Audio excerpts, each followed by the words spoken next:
Thank you all again for joining us for Australian Parents for Climate Action's climate campaign launch. As I said, I'm Marie Carvel, the chair and one of the co-founders, and I'll be your MC this evening. So I'd like to begin by acknowledging the traditional owners of the lands on which I'm speaking to you from today, the Kombumerri people of the Bundjalung Nation. And I'm recognising that their sovereignty was never ceded, always was, always will be Aboriginal land. I want to acknowledge the traditional custodians of the lands on which each of you are calling in from tonight as well. And thank you for putting that in the chat. We honour and pay respect to the culture and the heritage, the spirituality and the contributions of all Aboriginal and Torres Strait Islander people and their elders past, present and emerging. We acknowledge the pivotal role that Aboriginal and Torres Strait Islander people continue to play within the Australian community. And we absolutely recognise that we can't achieve climate justice without justice for First Nations people. So if you haven't already, please share the name of the traditional owners of the country you're calling in from in the chat tonight, and you can even add that to the end of your Zoom name if you like. I can see we've got 95 people joining us already, and I'm guessing a few others might trickle in as they finally get their kids down to bed. So Australian Parents for Climate Action is Australia's leading climate advocacy organisation for parents, carers and families. And when we say parents, we mean it in quite a loose and inclusive term. We're really referring to everyone who wants a safe life for the kids they love. So aunties, uncles, brothers, sisters, you're all welcome, and we welcome you in this community. We're on a mission to increase the political and corporate will for climate action by engaging and empowering millions of parents and carers across Australia to advocate for climate action in your communities, in the media, and to politicians and businesses. Our vision, I think, is quite a simple and reasonable one. It's for our children to live safe, healthy, full lives because Australian governments and businesses have implemented the solutions required to ensure a safe climate. I don't think that's too much to ask, but sadly, we're not going to get it without standing up and asking for it. So I'm really excited that you're all here tonight to get empowered and inspired to ask for it. So tonight we're launching the next wave in parent organising and mobilisation for climate action. And I'm so excited that you're with us to do that. We want to share our strategy for us all to raise the importance of climate ahead of the upcoming federal election, which will happen before May 21st, if it ever gets announced. And but we also want to raise the importance of climate beyond the election. We want to inspire you to recognise the power you have and the impact that we can have together. And we want to invite you to make a difference starting right here tonight. We'll be hearing from some amazing expert speakers. Saffron Zoma we have on the call. Hey, Saffron. And Dr. Rebecca Huntley. Hi, Rebecca. Before diving into our strategy, the actions we can take, and hearing an inspiring story from some of our parent supporters just like you. And I saw Maddie on the call. Thanks for joining us, Maddie. You'll be hearing from our three wonderful staff, our CEO, Nick Seaton, our Communications and Campaigns Director, Heidi Lee Douglas, and our Community Organising and Volunteer Coordinator, Laura Grufus. But first, to set the tone, let's hear from some of our amazing parent volunteers from across the country in this short video.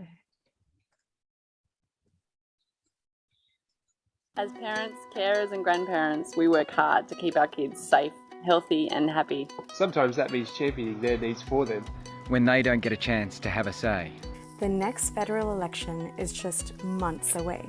That means we have a few months to pressure our candidates for a stronger climate action. This is a critical moment to safeguard the climate for our children. Because the decisions made now will be impacting our kids for many years to come. This is too important to leave to chance. And politicians want our support. If we speak up and make ourselves heard, we can shift the politics towards positive solutions that help secure a safe climate for all children. I want my children to be able to enjoy the great outdoors. I want my daughter to enjoy the bush without threat of heat waves and bushfire. Because being a good parent means being an active citizen too. Together, parents are powerful. Our kids deserve this opportunity. Let's get on with it. When they say to me, Grandma, what did you do when you had the chance? I'll say, in the 2022 election, I voted for strong climate action. Now is the time to take action. Together, let's raise up our voices for stronger climate action on all sides of politics. Do it for us.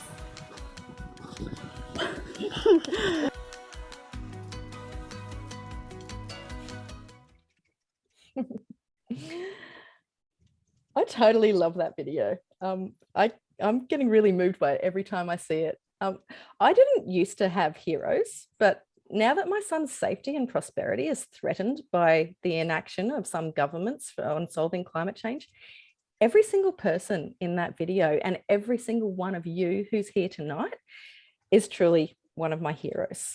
I absolutely mean it. And you're all just so amazing. So thank you for being here tonight.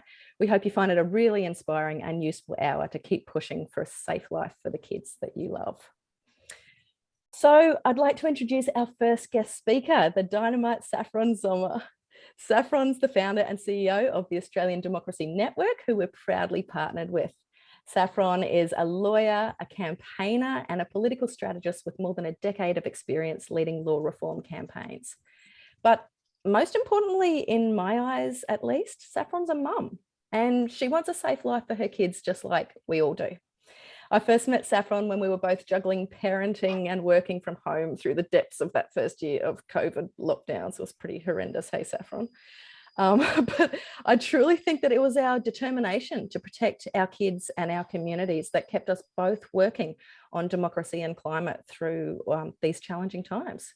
So Saffron's here to offer her pointy insights into how democracy works and how we can better engage with democracy so that it represents the needs of us everyday parents and our precious kids.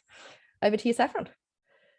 Wow, I was expecting heaps more blah, blah, blah before you got into the agenda. Amazing job, Marie. Hello, parents. So delighted to be here with all of you. I'm wearing my Parents for Climate t-shirt to channel a bit of parent power with you all. So I run an organisation called the Australian Democracy Network, but I've worked in the climate movement for a solid 15 years now before that, and really came to the democracy work because I just couldn't understand why we kept on losing harder and harder on climate. And I think this work is part of the solution, but I'll talk a little bit more about that in a second. So I guess I am going to talk a little bit about the problem with climate and politics, and then the opportunity that I think we have facing us at the moment. So in a healthy democracy, as you would all expect, we elect people and they represent us and our interests, and they come together in a parliamentary system that produces outcomes that put the interests of people and planet and future generations right at the centre. And I think probably it's easy for us all to agree that our democracy isn't working exactly like that right now. And if there was ever a case for pressing, urgent national leadership, it would be action on climate, right? And that just gets clearer and clearer as the months and years go by. And for me, the juxtaposition of the physical reality of the climate crisis and what I could see happening in our political system was just bending my mind. It doesn't make sense. There's like a missing ingredient somewhere. And what that missing ingredient is that we have to be cognizant of is the undue influence that the fossil fuel industry is able to exert over our political system. So they do this through money. They quadrupled their donations over the last 4 years. The fossil fuel lobby gave, oil, coal and gas gave $1.9 million in 2018-19. Three biggest donors were Woodside, Adani and Apia. So there's just huge amounts of money, and that's only the money that we actually know about. They have this revolving door that's just whizzing around so that people move from industry into politics and then back into industry. This multitude of ways in which the industry is able to control our political system so that they can get outcomes that put their profits before the well-being of us and our kids. So the good news is that we have a big collaboration across the country right now that Parents for Climate Action is part of, called Our Democracy. And we also just released this really great report. So if you want to understand more about the way that the fossil fuel industry captures our political system, you can head over to our website.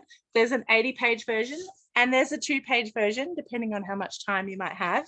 But it's a really great read to just wrap your head around exactly why our politics is so dysfunctional. But the good news is we have a plan and we are dealing with that. We're going to get donations caps, election spending caps, lobbying reform, the whole business under control. So that will deal with the problem of big money. And then the flip side of that, obviously, is that we need the people back in. So we need money out of our political system and people back in. And so I just wanted to speak a little bit to the opportunity that I think we have in the upcoming election. Yeah, I used to work as the government relations manager for the Australian Conservation Foundation before I was in this job. And so I've worked through a lot of election cycles very closely with Party HQ and have a really good understanding of what that can look like from the inside. And the one thing that I saw play out so clearly in 2019 was that candidates in different parts of the country would be getting heat on different issues. And they would pick up the phone to Party HQ and say, Shorten has to stop talking about renewable energy or I'm going to lose my seat. Or like on the other hand, they'd be like, Shorten has to say something definitive about Adani, otherwise I'm going to lose my seat. And all of this gets fed into the machine and the political calculus like crunches out like what the position should be. So I feel like during an election, the whole system tunes into us in whichever electorate we are, and is able to hear us in a way that they can't always hear us in between election times. So it's a really rich moment for us to be speaking to our elected leaders and candidates who want to represent us, but also to our fellow parents and citizens and other people, because I feel like the stories that we tell about the election do become part of the overall narrative about what that election is about. So it's not just our own vote, it's also how we connect into our communities at this time and the stories that we tell about what we're going to do together to get our issues on the agenda. So yeah, I guess I just want to share, I definitely understand that it can feel really daunting to call an MP. They can be super dismissive. It feels like we're not being heard, that politics is hopeless anyway. Like it's just very easy to feel disempowered and like our actions don't make a difference. And I guess my key takeaway from having worked inside the political system for a lot of years is that when we act together in an organised way, it does cut through, it does make a difference. And in fact, it's pretty much unless we happen to have a spare like lazy $1.9 million lying around, like that is what we have. We are the resource that we have to change this politics. And I think there's no one better out there to be speaking on behalf of future generations than parents. I think the moral authority that we all come to this issue with is like a super source that we just need to be spreading around liberally so that we can make sure that whoever winds up being elected to the next parliament, they go there knowing that there is an expectation of leadership and that there'll be accountability for what they decide to do. So I might leave it there. I've got heaps more to say. We can talk another time, offline, whenever. Love everyone showing up so late at night. And yeah, I'll wait to hear what questions there are. Fantastic. Thank you very much, Saffron. And I think that you hit the nail on the head. When we act together in an organised way, it does cut through, it does make a difference. So look, that just, I think that talks to our central part of our strategy, that we have the power to create change and that parents are needed and hold a lot of moral and economic and political power together to speak up in this moment in an election year. So thanks, Saffron, for those insights.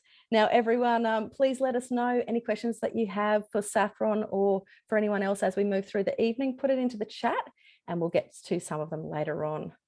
So I'm really excited now to introduce Dr. Rebecca Huntley. Rebecca is one of Australia's foremost researchers on social trends, and lucky for all of us, she now focuses on helping us all to understand Australians' attitudes to climate change and how we can be effective in building greater support for climate action.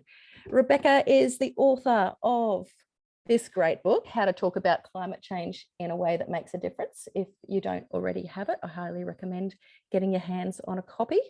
Rebecca is also the chair of our advisory group, and she's here tonight to tell us about why parents are so important in creating the positive climate action that we all want. Thanks, Rebecca.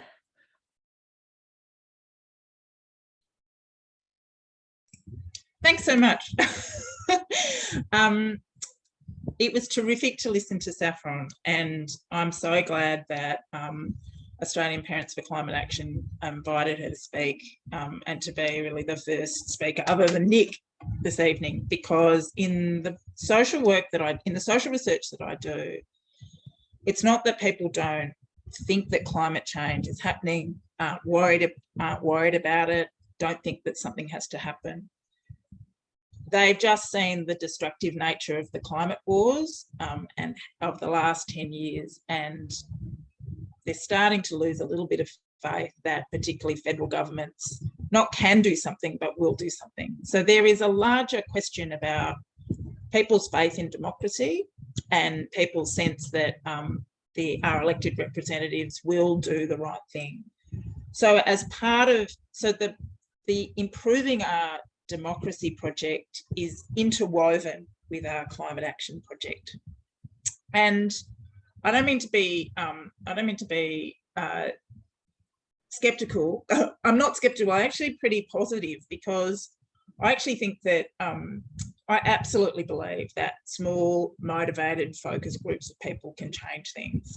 We're starting to see that with climate-focused independents all around the country, making certain people in certain political parties a bit nervous about the impact that they're going to have. But I've also seen through Australian Parents for Climate Action in particular, but all the climate groups, regardless, that I'm engaged with, just the successes that they've had over time, but particularly over the last couple of years. There are just so many fantastic things happening, so many great stories that outweigh some of the pessimism and the concern. Anyway, so thanks for all those words, Saffron. I think that, like I said, the Improving Democracy project and the Working on Climate project are interconnected. So I've been asked to just address a couple of questions this evening. The first one is a little bit around where Australians are sitting on climate change at the moment, and how we can be effective in building greater support for climate change. Look, the really good news is we're slowly crawling away from lockdowns and COVID, although hopefully not towards World War III, is that we have largely maintained our concern around climate over the last 18 months, 2 years of the pandemic. Groups in our society who were already concerned about climate change have become actually more concerned. So they've actually increased their concern over climate change over time, and other people have held climate as still something that's important. And we've seen lots of momentum from the business community, from state governments, from local governments on climate as well. So the kind of argument or the kind of perception that climate change is less important to people because of COVID is actually not supported by the evidence in any way. So that's one thing I would say. People who are worried about climate and want things to happen with climate and expect governments to do things, love renewable energy, want us to move in that direction, concerned around things like extreme heat, bushfires, all the rest of it, we are the vast majority.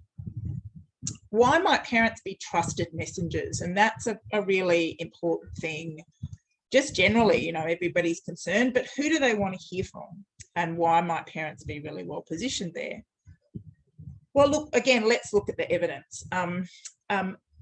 There's absolutely no doubt that the things that connect people with a concern things that move people from being generally concerned about climate change in a kind of almost intellectual or abstract way, yes, I worry about climate change, yes, it's important, to really having it at the centre of the decisions you make, really being motivated to act on it beyond getting a keeper cup or aspiring to get solar panels. The things that really do that are when we connect climate, the impacts of climate, with the things that matter to us most. And what's really clear from the social research is that often people go through a transformative moment in their life that moves them from being concerned around climate change to alarmed and really engaged, like I have to do something. For some people, that was the Black Summer Fires. Some people, it's an extreme weather event that affects a place that they love, or suddenly they find that their kids with asthma can't breathe anymore, and they look and they realise that that's because of extreme weather and because of climate. But I think we all know that having our kids, or watching our kids grow up, or thinking about the world that they're going to inherit, our kids, our grandkids, our nieces, our nephews, it doesn't really matter. It's about a personal connection and investment with the next generation. That can be a transformative moment that can mobilise parents to do all kinds of things. And those things can be everything from, deciding to put your hand up for PNC, deciding to coach the cricket team or everything, or getting involved in climate change. It's the same thing. But I think that, and I've noticed, having been involved in parent organisations in my school for other things like, canteen duty and all the rest of it, there is really nothing as terrifying or fearful and motivated as a group of parents trying to protect their kids and trying to work together to make a better world for their kids. So I think parents can be incredibly good messengers around and making climate change personal and really connecting it to the things that we know really matter in our lives. Why an organisation like Australian Parents for Climate Action is so important, particularly engaging parents who may not be necessarily ready or interested or kind of suited to other kinds of climate activism or environmental activism, is it's a great way of meeting people where they are. I mean, often people will ask me when I do talks, I'm really concerned about climate change. What should I do? And what organisation should I join? Or where should I give my money? And I think it's often a misnomer that we have to change our lives to change the world. I often say, well, what are you already doing? Like, what are your networks, and what's your profession? What do you do in your spare time? What are the things that groups of people that you interact with? And how can you bring a concern about climate into those already existing organisations? And for most parents, we are, out of either desire or necessity, have to interact with other parents, whether it's around kids' sport or the school, or just generally generally for social reasons. And I think Australian Parents for Climate Action meets us all at a life stage and a concern, and helps us marry those kind of two things together in something that really matters. And I think it becomes a much easier and fulfilling way to be involved in climate action through our role as parents, through an organisation like Australian Parents for Climate Action, that has these fantastic campaigns like, Solar Our Schools and all the rest of it. And I think it can work a lot better for parents than, let's say, joining mainstream climate organisations, although sometimes I do think we're a gateway drug for harder climate. So it's the beginning of a process, I think, that can lead some people to, Extinction Rebellion, maybe. I aspire to enjoy Extinction Rebellion when my children are older, and I really, really want to embarrass them. When you grow up. They may join it as well with me. So anyway, it's a wonderful organisation to be involved in. It's actually only 3 years old and has done such an extraordinary job in so many ways in such a short period of time. And I'm really looking forward to the productive and useful role that we're going to play in the up and coming federal election. Thanks very much. Thank you so much, Rebecca. I love that. There's so many gems that you just stuck in there, and I love that you repeated what we've touched on already, that parents have the moral power and are great messengers, and there's nothing more motivating and terrifying than a group of parents protecting their kids. I love that.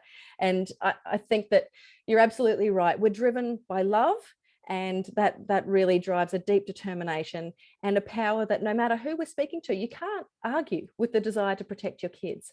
And I think that's where we're looking to build common ground with no matter who we're speaking to. We're here to protect our kids.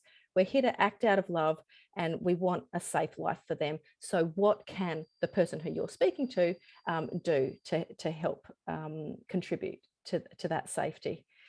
So fantastic. Thank you, Rebecca. And thanks for all the questions in the chat. We will come to some of them in our Q&A soon. Now for our final speaker, our fantastic CEO, Nick Seaton. Nick's the dad of 2 beautiful young kids, and he has decades of experience in strategic leadership of climate campaigns. Nick's here to share our strategy for us all to raise the importance of climate ahead of the election and beyond. Thanks very much. Just get my notes because I want to make sure I get this right. Look, thank you all for being here tonight. I'm Nick Seaton. I'm calling from Sydney on Gadigal Wangal country. I'm the dad of 2 under 5 and they're sleeping in the room behind me. At least I hope they're still asleep. And like so many of you, I got a taste of what it feels like to be a parent in a changing climate during the Black Summer bushfires just 2 years ago. Under the endless yellow skies, my then 2-year-old son struggled to breathe and was hospitalised with acute bronchiolitis. The bushfire smoke was too much for his developing lungs, and I didn't know where I could take him. That wasn't thick with smoke, and I had no idea when it would end. At that moment, I felt afraid, but I didn't stop doing everything I could do to keep him safe. And it was around then that I saw a local community meeting advertised, and that's when I joined Australian Parents for Climate Action, and I stopped feeling so afraid. Tens of thousands of parents connecting together to secure a safe climate. A group connected by not by political positions, but by fundamental human experiences of raising a family. And think about it, if enough families work together, we can create the political will required to secure a safe climate for our kids. But what does the political will we need actually look like, and how are we going to change it? Well, we know we need to act on climate fast. We need to shift the status quo away from fossil fuels towards clean energy. And we know this could create more jobs and opportunities nationwide, especially in the regions, if we enact a clear plan for seizing those benefits. Such a plan requires new laws, and laws are enacted by our elected representatives. Sadly, the policy debate around climate action has been spun into a polarised culture war by those seeking to protect the fossil fuel status quo. Partisan politics has overshadowed good policy, and this has cost us so much valuable time. We need a new approach, and that's where we come in. Parents and carers aren't a political party. We span all sides of politics and all sectors of society. And Australian Parents for Climate Action is deliberately non-partisan. That is our power. We choose to talk to all sides without favour or prejudice. And this is the critical piece towards long-term success of any climate legislation. At this election, we could see a Labor government win, or the LNP returned, or a hung parliament with some combination of progressive and right-wing minor parties and independents. And I want to give a special mention to all those candidates who are already championing much better climate policies than we currently have. This is such important work. Indeed, the 15 climate independents backed by Climate 200 have already achieved so much by reframing this election away from the divisive attacks of 2019 by keeping the government on its toes. They're raising the importance of climate action nationally. And despite the fact that their campaigns are incredibly high risk, high reward strategies with significant odds to beat, they might even win a few seats. If even 2 of them get up, that would be genuinely impressive in this situation. But let's not risk all of our bets on political outcomes. As parents and carers, we can also pursue a complementary strategy for positive climate outcomes. And right now, as the election approaches, candidates are listening to parents and women very closely. In the last federal election, women voters in the 35 to 55 age bracket had a strong influence on the election outcome. And you're looking very influential this year too. You hold a lot of power, and we're here to support you to raise your voices and all parents, grandparents, and carers' voices. As people who can influence all candidates and our communities, we can build constructive relationships that shift the candidates along the road to supporting climate action, not just now, but after the election too. A great outcome in the next parliament would be that we see some form of positive climate legislation get up. And that's where we need climate champions on both sides of politics to make sure it lasts. We've already seen so many variations of climate legislation drafted, and even some that passed federal parliament only to be repurposed or axed in favour of the fossil fuel status quo. Let's not forget, in 2014, the government of the day successfully scrapped a working piece of climate legislation less than 1 year after being elected. There we saw political will, but only on one side. That is not the political will we need. What we need is durable political will for climate action from both major parties. That requires more climate champions on all sides. And that's where we can use our power. As members of their communities, we are in a critical position to engage all sides of politics and to make sure there won't be a backslide, and so that more politicians will become climate champions inside their own parties and the future parliaments. We must use our influence to reshape all sides on climate action. Conservative governments can be champions. Just look at the UK government, led by Boris Johnson. They have a 68% carbon reduction target for 2030 compared to 1990 levels. That's equivalent to more than double what we've got here in Australia at the moment, and it's even more than what Labor's proposing. We need to take politics out of climate action. After all, our kids' climate doesn't care who wins the election. Australia's role in tackling the climate crisis and the future of our kids' climate will ultimately depend on how many climate champions there are inside the major parties and how much we make that happen. We have shovel-ready solutions to provide candidates with now, such as our plan to solar our schools, by providing all schools and childcare centres with solar and battery kit that will create 7,000 jobs and savings for another 4,000 in education. So let's skip the culture war, raise the importance of climate action with all sides, and let's lead by opening the door with our communities and with federal election candidates this year. And let's renew our hope in democracy by demonstrating the courage it takes to build relationships instead of walls. Our plan is to cover all sides. What we do in this decade will be critical for our kids' climate. Whether you've got kids sleeping somewhere behind you, or maybe not yet in bed, I'm sorry, or maybe they've grown up and you're here for them tonight, I thank you for your commitment to securing a safe climate for them. It's so powerful to see 129 people here in this moment, and even more powerful when we each act together. So thank you for coming tonight. Nice one, Nick. I'm totally pumped. I love it. I think it makes a lot of sense. And I'm really excited, just as you are, that there's so many people tonight who are keen to amplify their voices on climate for their kids' safety. So thank you. Now, everyone, we're going to have a short 5 minutes of rapid questions with just short answers from Saffron and Rebecca and Nick. And then we'll get to the most important part. So stay with us, because we're going to give you the chance to take an easy, effective action right here from your couch. You don't need to speak to anyone. You don't need to be seen.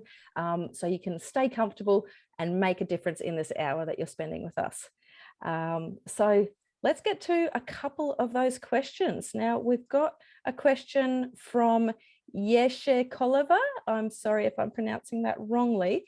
Yeshe says, I have a question for Saffron, which is around the weight that letters, emails and calls to MPs, which is members of parliaments, your politicians, the weight of those letters and calls has. Would they care about 100 votes when they have the Murdoch media persuading the masses and the fossil fuel industries lining their pockets? And Yeshe is happy to be swayed on this one. Can you sway us, Saffron? I'm not going to give you a hard sell. I think my answer is it depends, right? So something important to remember is that right at this moment, your MP doesn't have to worry about what Murdoch has to say or what the rest of the country thinks. They only have to worry about the people in their electorate, and they need your votes. So by way of example, we just did a call out to our list at Oz Democracy last week, and I got a call back from one of the sitting independent MPs who was mad at me because I had not given them enough cookies for something good that they'd done. They had received 8 emails from us. That was enough to get them on the phone. In other cases, I think, you might send in 500 emails and you don't get anything back, but that doesn't mean that it hasn't made an impact, right? The process is usually that every email and call that comes in will be logged by the electorate office staff, and then they do a weekly or bi-weekly sit down with the MP where they'll basically go through the log of contacts that they've had and say, you've had this many contacts on climate, you've had this many on something else. These are what the electorate's talking to us about. And if they see a pattern of the electorate talking to them about a thing, they're going to take that seriously. So I think that it's kind of, we cut our own feet off if we assume that those actions will never make a difference.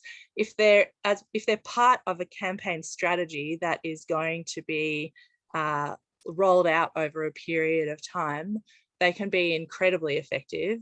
And as I think that response to our 8 emails from 8 supporters tells you, like, our voice as third-party validators in the electorate is incredibly important, and they can take it pretty seriously. So I don't know if I've swayed you, but that's my answer. Thanks, Saffron. I think that's some great points. Now, let's see. I've got a question here for Nick from Carla Pasco-Lee. Thank you, Carla, for being one of our very committed volunteers. She says, I agree with taking a non-partisan approach, but what do we do when Liberal candidates want to offer a few schools solar panels and claim environmental credentials without actually committing to wide-scale climate action? There's a danger of greenwashing where Conservative parties co-opt our message for their own purposes without meaningful action. Yeah, look, it's a great question. And I think we've all had our fingers burnt if you've been working on climate campaigns, that you're going to have had an experience that was disappointing to date because of where we still are. However, we do need to maintain space for any type of candidate or politician to be able to make progress. And I'm really interested in the research that Rebecca Huntley highlighted earlier around transformation, moments of transformation. And we actually know there are many politicians, including on the Conservative side, who've had moments of transformation, but it just took finding the right way of engaging them that wasn't going to get their back up and was going to make sure they had the time and space to think it through. And it has created in all countries amazing climate champions. And so that's something that I aspire to, even the tough ones, that they can come around. Because look, one way or another, we're going to get bipartisanship on climate change, either because the weather gets so bad or because we manage to make an influence now. And so that's our choice, and we've got the potential to keep on it and not let them get away with our cynicism. We need to make sure we maintain hope that our elected representatives will realise their political success is in our hands. Thanks very much, Nick. Great. And Rebecca weighs in there saying it's a really good idea to find a way to meet with your MP if you're part of a group, especially one that's not an environment group, but just a local group of concerned citizens, a sports group or small business. Rebecca, do you want to speak to that for just a minute? Oh, you're muted again. I think, having worked in MPs' offices and having known MPs, if you're a group of people who are, let's say, of just whatever interest in a local group, and I think sporting organisations can be effective. It doesn't have to be, it can be a PNC, it could be really anything. It could be a group of people from a particular cultural background. Just in all it takes is 6 or 7 of you to get together and say, this is why we're concerned about climate. This is the impact that climate is having on the future of our business or the future of our community or the ability to play this sport or the ability to do this thing, or a group around health. Having that conversation is quite disarming because they can't just put you in this is the same script of the climate movement, and that can make an impact. Obviously, we're going to be going back to a bit more of that in the future. It's been hard to kind of physically have those meetings. But if you can find a way to do that, that can be effective. And I totally agree with Saffron. Like, sometimes all it takes is a couple of text messages and you get a response, but other MPs are less responsive about those things. So it's very much, depending on the personality of the MP, the margin, a whole range of other things. Brilliant. Thanks, Rebecca. Yeah, I completely agree with that. And I think that we see that as part of our power. We are a group of parents who want a safe life for our kids. We're not coming at it from the environmentalist and greenie angle. There's other fantastic groups for that. We are speaking primarily as parents.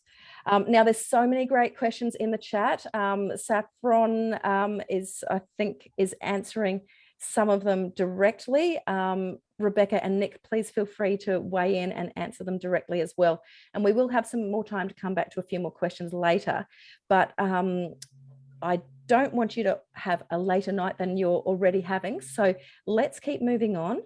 We want to share some real stories now from parent champions who started their journey quite recently with us, taking actions similar to what we're about to guide you through tonight. And already they're being taken really seriously by their local politicians. So to hear about this, I'll pass you to our Communications and Campaigns Director, Heidi Lee Douglas, who's going to lead a bit of a chat with these great parents. Hello, everyone. I'm Heidi. I'm coming in from Bidjigal country of the Aurora Nation here on Botany Bay or Kamay. And I'm just going to call out to Maddie and Laura, who are down in Corangamite. Hey, I am really excited to hear your stories. We've been working together as NP spokespeople, training up. And over to you, in a nutshell, what kind of experience did you have meeting with politicians before you got involved with Australian Parents for Climate Action? Zero.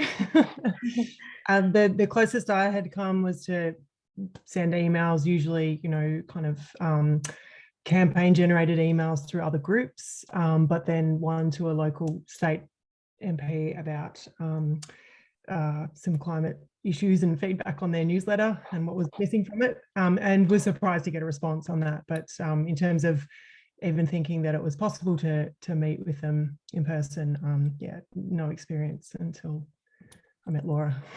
And Laura, what about yourself? Oh, you're on mute. I think it's really fair to say definitely, yeah, before 12 months ago, I'm one of the least political people that you'd know. I never ever thought about emailing or meeting an MP. And it wasn't until I had my once you know moment around climate change that I realised to affect the systemic change that we need, we just have to have really strong ambition and plans at a federal level. And really, so the only option is to raise our voice on this important issue, you know, on behalf of the community that potentially, yeah, don't have the courage to get up and speak. So tell me, Laura, I want to hear about your broccoli story. I love this story and I want to share this. I want everyone to hear it. So that was a bit of creative writing by Heidi, but it was close to the truth. So it was almost near the broccoli aisle, but it was down at our local supermarket. So one of our group, Jackie, got a text from our Labor candidate saying, you know, I'm having this meet and greet. We're going to be at this supermarket at this time. She said, do you know about this? I said, I don't know about this. Let's go. So we headed down there and lined up and finally got to meet with her and had a really great conversation. And, you know, I guess through having that conversation, she was really interested to continue that conversation further and said, make sure you contact my office so we can have a greater discussion, which we did. And we've had 2 discussions with her or meetings with her so far. So I think the tip there is to get on your local MP's mailing list if you're not already on it. And stalk her down the broccoli aisle. And yes, I'm starting to be a bit of a stalker, that's right. So you've both had now multiple meetings with both sides of politics. Just run me through that quickly. In your area, you've met with both sides of politics and they're really listening. Yeah, they are. Yeah. So, yeah, we've met with our Labor candidate and our Liberal candidate twice. So we've been invited to specific meetings. We've had Chris Bowen down here. So we got a seat in there to raise our voice and have a word. And yeah, we're in some really exciting discussions actually around pilot programs for Solar Our Schools. Amazing. So Maddie, what would you say if you had one message you wanted to say to other parents who are interested in starting to influence their candidates, their local candidates? What would you tell them? I'd probably go with about 5 messages, but I'll try and stick with one. Yeah. I went in going, I don't know what I'm doing. I don't know anything about politics. And I would just say that doesn't matter because you're not going in as someone who knows a lot about politics. You're going in as a parent. We have strength in numbers. So when you can go in and say you're here as a representative of a local group for Australian Parents for Climate Action, even if you can't get a group of people together, although that was very helpful, going in with others, because, you know, there was a bit of a fear of the unknown going into a meeting and not really knowing what was expected of me, but going in with at least a couple of others is great. But if it is just you, you've got the AP for CA kind of name to go, like we have clout and we have strength in numbers, and that's we need to be squeaky wheels basically. If we're not in there meeting with them, someone else is, you know, Viva Gas is in there meeting with them, or like we really need to take up this space. Yay, awesome. Thank you so much, both Laura and Maddie from Corangamite, for sharing your ongoing success stories and watch this space. Back to you, Marie. Fantastic. Thank you. Some wonderful climate champions. And I absolutely agree, Maddie.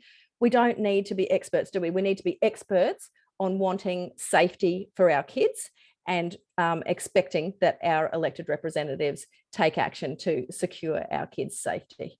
So thank you very much, very inspiring. And now we get to the exciting part where we're launching our new Climate Action Toolkit and showing you how you can make a difference for your kids right now from the comfort of your home. So Heidi's going to talk you through that.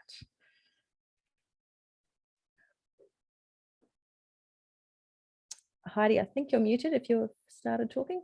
Thank you. Can you see my screen? Oh, yep. Okay, wait a sec. I'm on the wrong screen. Sorry about that. So you go to ap4ca.org to our homepage. Nick is going to pop that link in the chat, and you can see we've just got our new Climate Action Toolkit that we're launching tonight. I'm so excited. It's been a lot of work. Big shout out to Laura, who's been doing a lot of this work. This really came about from an idea that we had about a bucket of beach toys. As parents, I was inspired by this idea of when we go to the beach, we take things with us, and whatever we feel on the day, we've got something to play with. And that's what we sort of drew on this idea to maximize your impact. What we've got here is we've got your different superpowers. So everybody has a strength. It might be to speak, it might be to write, it might be to act, it might be to organize, or it might be just to donate to support other people to get active. So they're all verbs, they're all doing words, they're all about you and your strengths, or challenging you to do things that are outside your comfort zone. And this is an organic website. We're going to keep building these tools out. We're open to listening and hearing what you've got to say, ideas you might bring to the table. There's some really cool things that we have as well in development here, but let's have a quick look through. I want you to have a play while I'm talking. So this is our new homepage. Go down to our toolkit. We've got speak here. So we've got a few different actions here and some guides. So if you click down here, it gives you some information. It's short, it's sharp, it's bite-sized. It's so that we can fit these things in as busy parents, and you can choose to do one thing, or you can systematically work your way through the whole website. So yeah, meet with your local MP, become a media spokesperson, or have a climate conversation as an example in the speak section. And we've got write, act, organize, and donate. So I'm not going to run you through the whole thing in depth tonight, because this is a teaser. We want you to get lost in here. We want you to find your voice, find your special superpower. But what we're going to do tonight is we're going to do an action together, because what's more empowering than finishing the night and going, yes, we all took action together, and we have just made a turning point in the campaign for the federal election. So here we go. We're on the right page. So I want you to all jump in there with me, get on the right page. And we've got MP letters down here. So click down here, and Nick's also going to share the link in the chat. And this is a great new tool. Nick's been working hard on this behind the scenes with the Do Gooder team. And it's amazing, because basically what this is, it's a pro forma letter. We want you to personalize it. It's really important that you personalize it. Make this about you, but we've got some suggested text here. And what we want you to do is put your address in here. So I'm going to pretend that I live at Kirribilli Avenue, just down the road from the Prime Minister. And here I can find out, you can see all my different federal election candidates. And I can choose to send them all a letter in one hit, or I can choose to send them an individual letter. And I can pop my name and details in here. So here we go. I want you to do this with me. So by the end of this action, in the next 3 minutes, we have all going to have sent letters to our federal candidates asking them for stronger climate action. So that's what you need to do. Find your local candidate in here, pop your address in here. And if you've got any problems, chuck it in the chat. We will help. We've got a team of people here. And then you pop your details in here. And then personalize it. So I want all our schools. That's my big ask for 2022. So just spend a few minutes personalizing this letter. And while you work through that, I just want to give a quick shout out to the amazing parent volunteer army, Michelle, Amy, Rosie, Bianca, Liz, May, and Fleur, who have been spending their time helping us to build this tool by researching all the different federal election candidates in the 2022 federal election. So thank you all for your time. So the other take home for this is when writing to your MP, make sure you're polite. We are about to start a relationship with your MP, like, or you're building on a relationship you already have. It's one thing that Laura was talking to me about today, that like this is an ongoing relationship that you're building. So you want to set the tone as solutions focused, positive. You want to entice them to meet with you. You're an answer to their problem of getting elected, and you want them to commit to stronger climate action. So here we go. I haven't actually personalized mine much because I have been talking too much, but I want you to personalize this a little bit, and we're all going to send this together in the next couple of minutes. So I'm going to give you 1 more minute of pretend waiting music to personalize your, and I'm not going to sing for you. I think you should, Heidi. Oh no, I'm not really a singer. Play the ukulele. If only. I might just start a quick shout out of love as well to the Citizens Climate Lobby, who also helped out with this crowdsourcing data project. I've never seen anything like it. We've got 650 odd investigated contact records behind this this website, and it's all going to be made open source. So it's an incredible volunteer effort to build this tool to make it this easy to start your journey and your relationship with your candidates. So thank you so much to Citizens Climate Lobby and all of the volunteers that Heidi just mentioned.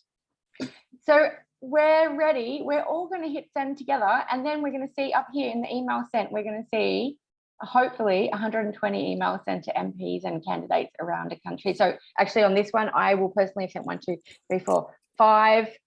I actually don't live in Kirribilli. I'm going to have to change that so I don't spam the wrong MP, but I will do it after this. So please hit send now, and let's see how many MP letters we can get out tonight. Go, everyone.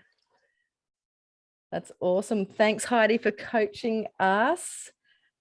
Yes, dear candidates is fixed at the start. I tried to change that as well and discovered I couldn't, but I could change the rest of the text. Some people have missed where to find it on the website. Let's drop that link in for you again. Oh, yay. Emmeline, you've sent it.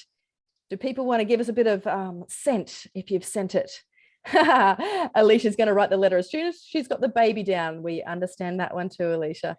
Nice work. Sally says the tool's fabulous. Lots of people saying they've sent it. Nice work, everyone.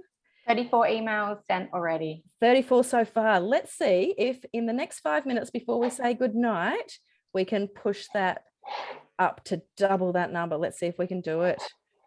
All right, we've got a few more questions here as well. We are going to save this chat and take note of your questions, and perhaps in our future communications, some of our communications might address things that you've raised. And Saffron has been feverishly answering your questions. So if you did ask a question, look through the chat and you might have got an answer from Saffron. Thank you so much, Saffron.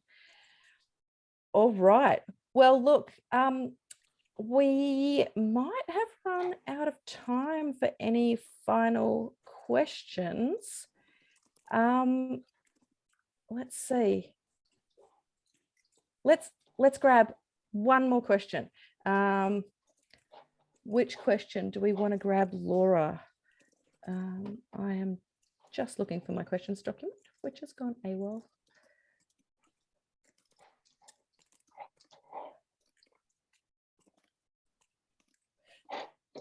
Do you know what? I'm going to trust that Saffron has answered a heap of them, and I'm going to wrap it up because your time is valuable. It's late. Some of you've got kids to still put down. So I'm going to wrap up this evening. Thank you all again for coming. And I think we all agree that we need to look after our kids in this moment, in the lead up to this election and throughout their entire lifetimes. And so that's what we're here and dedicated to do. And that's what we as Australian Parents for Climate Action are dedicated to supporting you to do.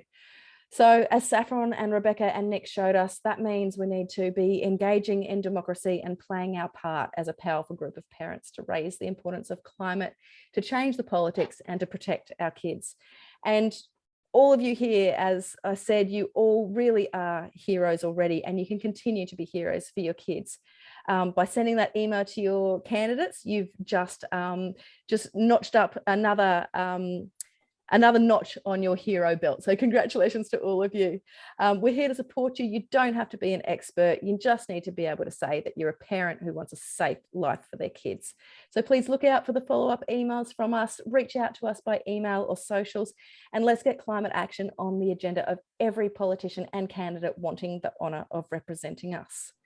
So as we say good night, we might just play that video one more time so that we can see ourselves in this story of parent power. Thank you so much all for coming tonight. Good night, everyone. We might just play that from Laura's computer. Can I just, Laura, would you mind playing that from your computer? Oh, thank you. Thanks so much for coming, everyone. It was wonderful to see you. Really excited that there's 129 parents around Australia inspired enough to join us late on a Thursday night. Amazing. And already nearly 60 of those individuals have contacted their candidates. Congratulations, As everyone. Carers and grandparents, we work hard to keep our kids safe, healthy and happy. Sometimes that means championing their needs for them. When they don't get a chance to have a say. The next federal election is just months away. That means we have a few months to pressure our candidates for a stronger climate action. This is a critical moment to safeguard the climate for our children. Because the decisions made now will be impacting our kids for many years to come. This is too important to leave to chance. And politicians want our support. If we speak up and make ourselves heard, We can shift the politics towards positive solutions that help secure a safe climate for all children. I want my children to be able to enjoy the great outdoors. I want my daughter to enjoy the bush without threat of heat waves and bushfire. Because being a good parent means being an active citizen too. Together, parents are powerful. Our kids deserve this opportunity. Let's get on with it. When they say to me, Grandma, what did you do when you had the chance? I'll say, in the 2022 election, I voted for strong climate action. Now is the time to take action. Together, let's raise up our voices for stronger climate action on all sides of politics. Do it for us.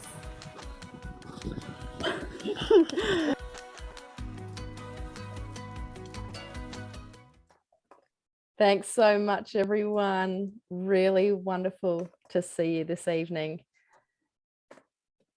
Go well. And if you haven't sent that email yet, you can do it. You can do it. We'll wake up in the morning and watch that counter go up, hey? Good night, everyone. Good night. Thanks, Feel free to come off everyone. mute to say good night if you like. Can we all see the counter too, Rosie's? Night, guys. Thank you. You will be Thank able to see it, you. Rosie, on the Do Gooder page.